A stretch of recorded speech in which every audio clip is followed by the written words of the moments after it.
Part two. Some of the things going back to 65, 66, Billy's father had rented an office for us and for himself because he was also interested in music. Besides our music activity, Bill's father and Bill's girlfriend, who became his wife later, Mary, would put these ads in the local music magazines, basically telling people, if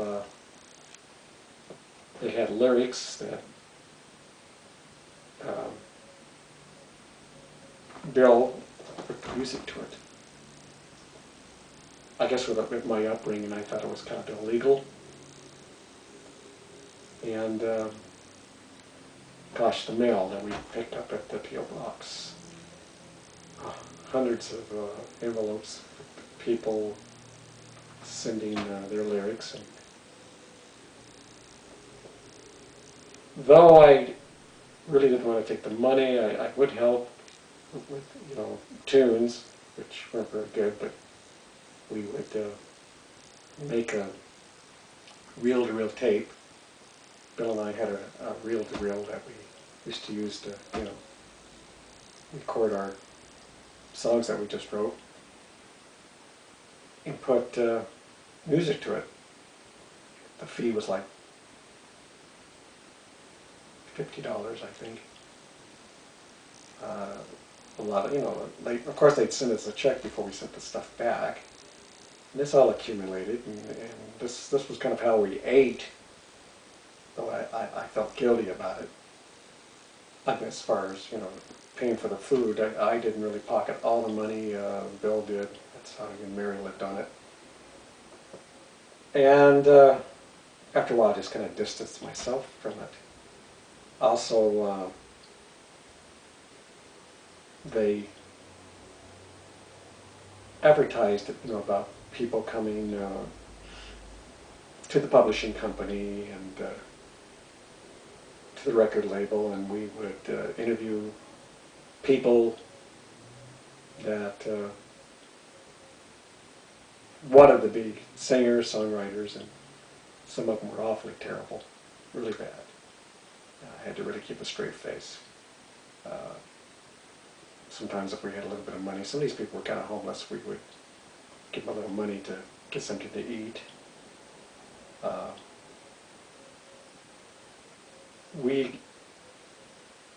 Along some of our travels, we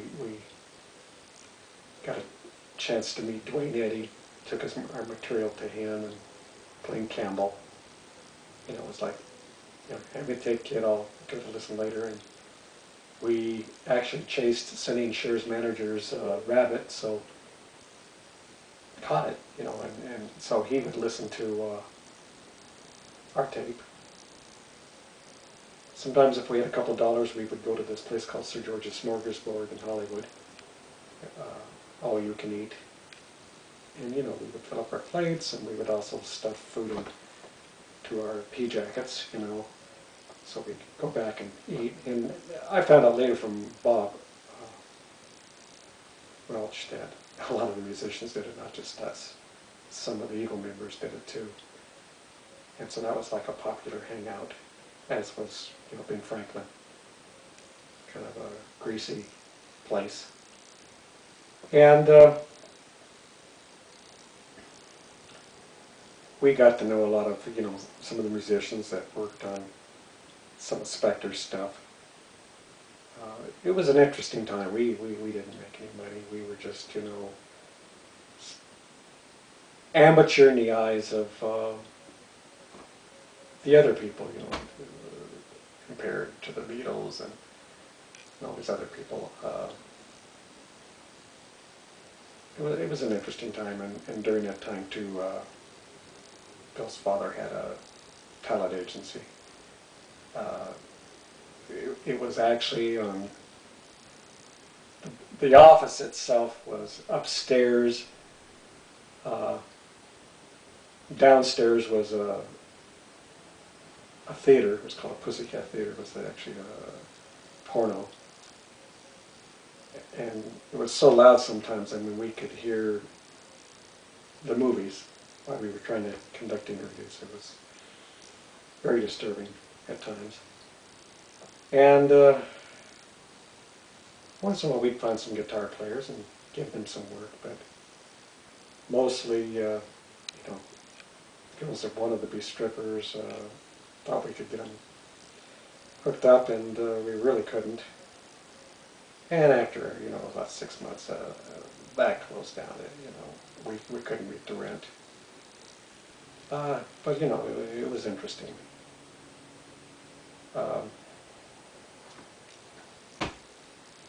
Bill and I, by 1970, just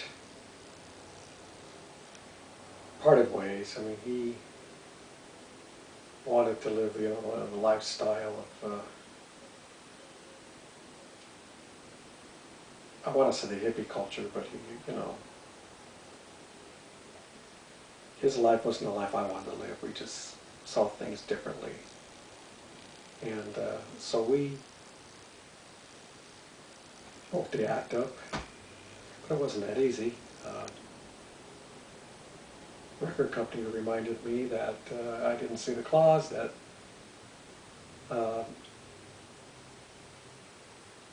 they could automatically keep me on for another 5 years as far as my recording and my publishing.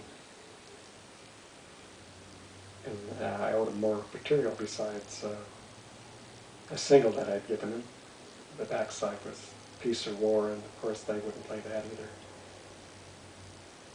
And so I had written a song called The Shaft, which is very suggestive. I had remembered when Phil Spector tried to get out of his contract with Capitol. He written and recorded a song called The Screw. It was actually an instrumental, but it was enough to break his contract, and so I came up with The Shaft. And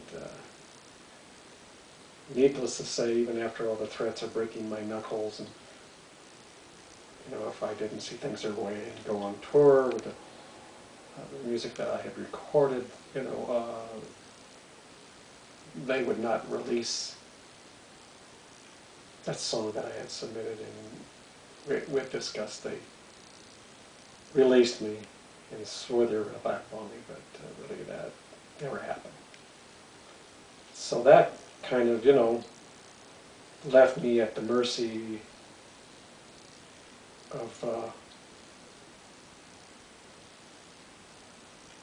anybody that would give me a chance, or mercy of my own devices. And my girlfriend at the time, these 4 guys who had a band called Mother Barrel, and I had just written a song called Maybe I'm a Fool, and the other song was,